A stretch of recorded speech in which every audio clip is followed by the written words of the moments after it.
ভালোবাসার টানে একজন কৃষককে আমরা দেখতে পাচ্ছি ধানের শীষের ছড়া নিয়ে সে এখানে এসেছেন এক নজর তারেক রহমানকে দেখার জন্য। কোথা থেকে আসছেন? সিরাজগঞ্জ ৩। জি, পরশুদিন। জি, আমাদের নেতা তারেক রহমানকে দেখতে, তাকে এক নজর দেখব এই প্রত্যাশায়।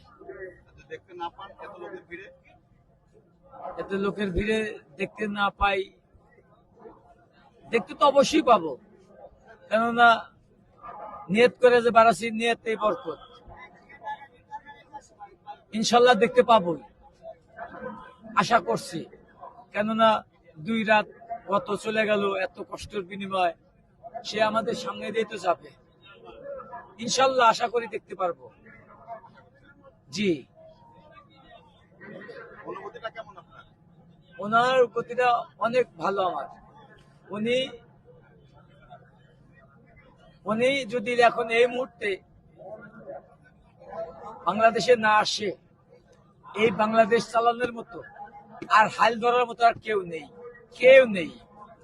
তাই উনি তো আসছে নেই।